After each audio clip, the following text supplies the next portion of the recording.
Hello, welcome to Sad and Fury Book Reviews. As usual, I am Tina. Today I'm doing a book review of The Wilderwomen by Ruth Emmy Lang. This is a 2022 book coming out this month from St. Martin's Press. There are no spoilers in this review. So I received this arc from NetGalley in exchange for a fair review, so thank you to NetGalley and the publisher for the e-arc. I don't often read this genre, which is like a mystery women's fiction, but I liked the premise about two sisters. The NetGalley description also mentioned a road trip through the Southwest, which I'm all about as well. And because I read it, you're getting a review of it, even though it doesn't really match my channel. If you're missing some of the zany stuff, just wait until Thursday. So, The Wilderwomen is an engaging, gentle novel about abandonment, growing up, and the bond between sisters. What's it about? 5 years ago, Nora Wilder disappeared. The older of her two daughters, Zadie, should have seen it coming because she can literally see things coming. But not even her psychic abilities were able to prevent her mother from vanishing one morning. Zadie's estranged younger sister Finn can't see into the future, but she has an uncannily good memory. So good that she remembers not only her own memories, but the echoes of memories other people have left behind. On the afternoon of her graduation party, Finn is seized by an echo more powerful than anything she's experienced before. A woman singing a song she recognizes, a song about a bird. When Finn wakes up in an aviary with no idea of how she got there, she realizes who the memory belongs to, Nora. Now it's up to Finn to convince her sister that not only is their mother still out there, but that she wants to be found.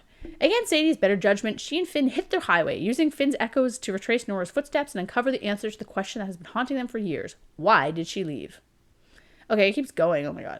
So, now, I will admit, I'm not fond of magical realism generally, but this book was less about the magical aspects than the characters and the setting. So it didn't make me roll my eyes, as magical realism sometimes tends to do. Honestly, I just don't have the patience for it for some reason. It's just not my jam.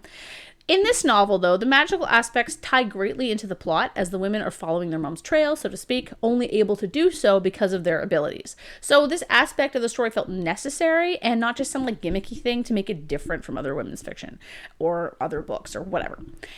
I did find the novel had a bit of a convenience factor, though, with this, where just when they would hit a dead end in their search, one of them would have a premonition or a memory that would tell them where to go. This wasn't egregious, and any story with this kind of concept requires some suspension of disbelief, so it didn't bother me too much, but it was there. In terms of the characters, I really liked Finn, but Zadie is kind of a stick in the mud, and her pregnancy arc confused me a bit. If Finn wasn't there to soften her, I probably wouldn't have been as into the novel. Rather than a balance, it felt like their two personalities were competing, but that wasn't a bad thing, actually. It kind of was part of their dynamic, and it felt something that was realistic for sisters to have. I mean, I have two sisters, so I know, which is why I picked this book, because, movies about sisters, oh my god, the recent Hocus Pocus movie, I cried at the end. We're watching with my kids, and my husband looks over, he's like, why are you crying? I'm like, sisters.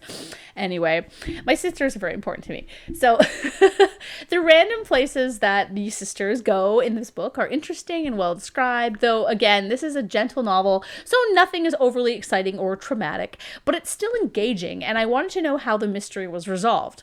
The writing style is very lyrical and easy to follow, with good descriptions and realistic dialogue. It was nice to read a novel like this for once, actually, instead of space battles all the time, or whatever other things that I read.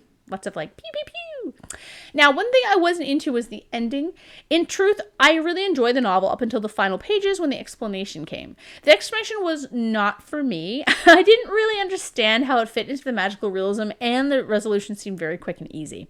I wasn't sure how memory loss fit with the answer to this appearance either, and I didn't understand how Finn's problems were resolved by it. Likewise, I wasn't sure how the resolution fixed all the problems. In truth, it felt a bit simplistic, I guess you could say, and almost negated the growth that was starting to build on behalf of the sisters' relationship.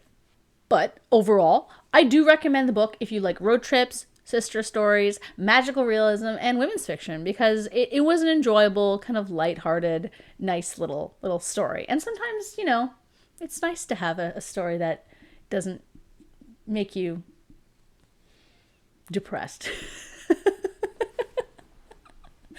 Anyway, thanks for watching, and I'll catch you later.